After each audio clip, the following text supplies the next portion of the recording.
नमस्कार, मैं हूं आशुतोष और आप देख रहे हैं सत्यहिंदी.com। सत्यहिंदी.com एक खास कार्यक्रम आशुतोष की बात में आपका स्वागत है। बातचीत शुरू करने के पहले एक छोटी सी अपील। सत्यहिंदी.com एक कोशिश है ईमानदार, निडर और निर्भीक पत्रकारिता की। हम अपने लाखों दर्शकों के शुक्रगुजार हैं जो लाखों की संख्या में हमारे कार्यक्रमों को देखते हैं और हमारी हौसला अफजाई करते हैं। हम उनसे एक छोटी सी गुजारिश करना चाहते हैं कि आप न केवल हमारे कार्यक्रमों को देखें बल्कि संभव हो सके तो आप हमारी आर्थिक मदद भी करें। हमारे लिए बहुत बड़ी मदद होगी और पत्रकारिता के लिए आपका बड़ा योगदान। और अब आज की बातचीत हम शुरू करते हैं। आज के दिन में कह सकते हैं कि दरअसल राहुल गांधी ने नरेंद्र मोदी के ऊपर पहला राउंड जीत लिया है।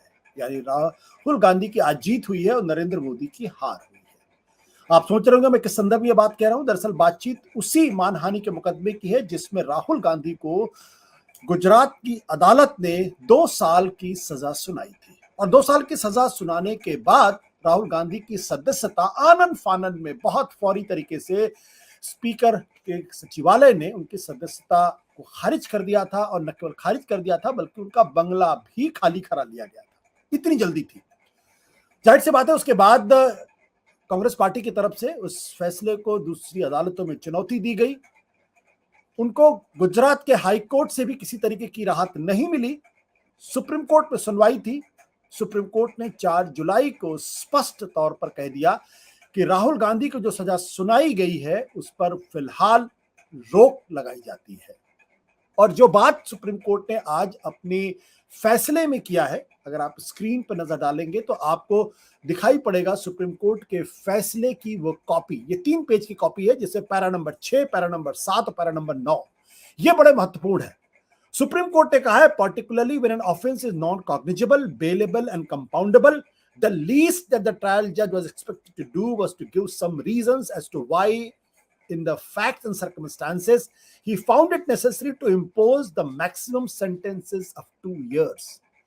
यानी अपने इस जजमेंट में सुप्रीम कोर्ट ने कहा है कि कम से कम जो ट्रायल कोर्ट के जज महोदय से उम्मीद की जाती थी कि 2 साल की जो मैक्सिमम सजा मानहानि के मुकदमे में होती है वो उन्होंने क्यों दी और किस लिए दी और किस सर्कमस्टांसेस में दी, उन्होंने कहा इसका जवाब उन्होंने अपने ऑर्डर में नहीं दिया है।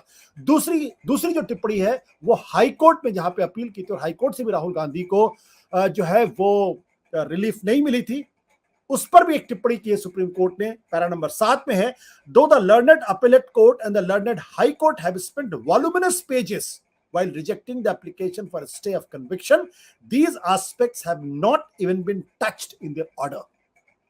यानी हाई कोर्ट और अपीलेट कोर्ट ने खूब मोटे मोटे कागज भरे और फैसले दिए, लेकिन उसमें भी इस चीज की ओर, इस तथ्य की ओर बिल्कुल छुआ तक नहीं गया कि आखिर क्यों और किन कारण से राहुल गांधी को मैक्सिमम 2 साल की सजा सुनाई गई।